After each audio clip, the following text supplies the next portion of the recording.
very good evening and hello to everyone. Today I'm doing the third episode of that records my attempts to transition into a vlogger. Right? There's been some attempts that were not particularly good, right, for the past few days, but I'm slowly improving and trying to generate better material for everyone. All right, and fortunately enough, our markets have taken another downturn, and this time round there is another minor crash. All right, where the STI has dropped by a significant amount. Right.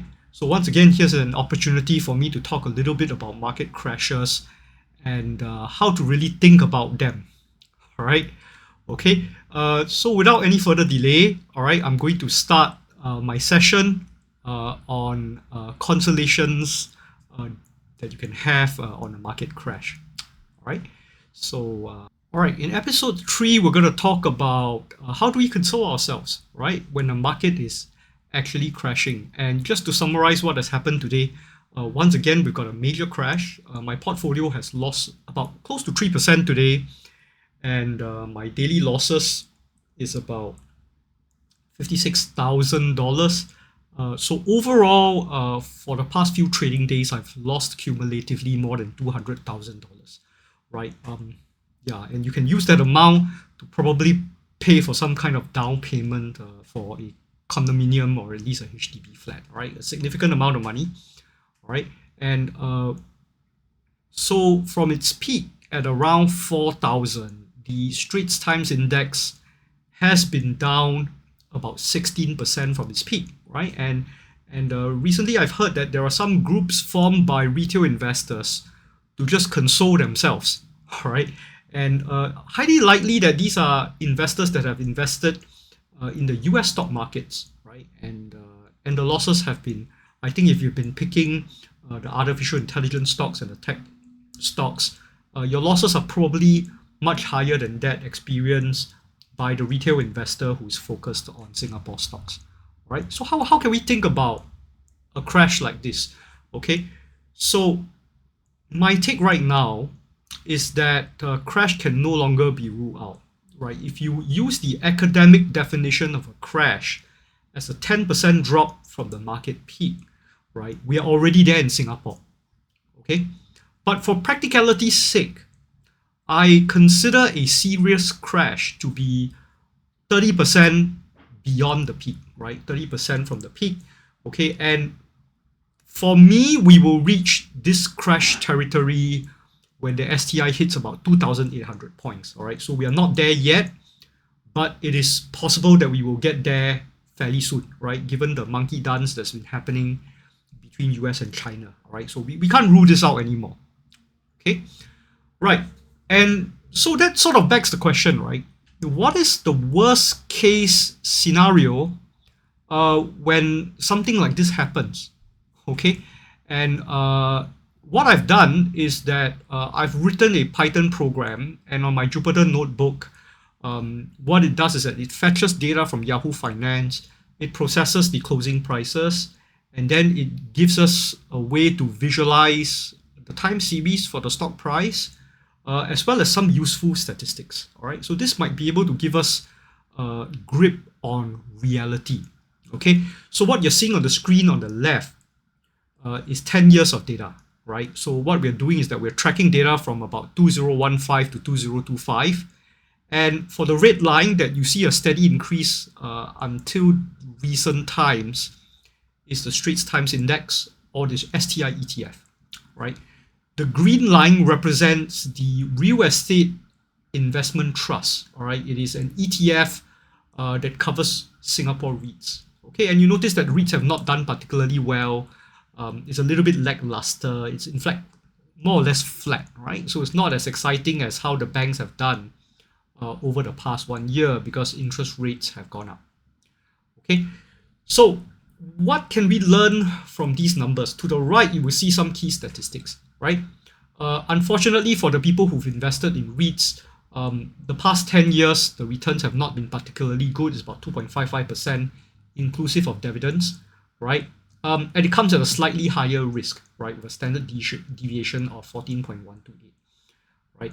Uh, I want to bring your attention uh, to two very important numbers. Look under maximum drawdown. You will find that for REITs it is about 32.77%, which means that if you time the markets badly, like for the pandemic, you buy at the peak, right? Potentially it can drop about 32%. All right. Similarly, for the STI, while the returns are slightly higher than REITs, right, it comes at a much lower risk, all right? But the maximum drawdown is actually slightly higher. So if you look at the dip for the STI during the pandemic, it is also pretty exciting at about 33.77%, right? So this is why I say that if you want to consider the probability of a crash, we can't rule it out anymore, right? Provided the crash is as serious as the pandemic, okay? And for some astute retail investor, you will note that if I had included the timing from 2005 to 2025, the drawdown numbers would be much worse, right? Maybe double, okay?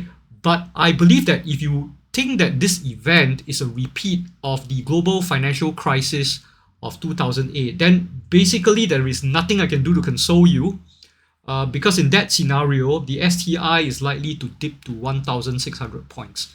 All right, so this is how we can sort of think of what is the worst case scenario and how we can prepare for the worst. Okay, now a very useful point to note, right, that for local investors is this very strange variable called the annual skew. All right, it's a negative number for both REITs and the STI.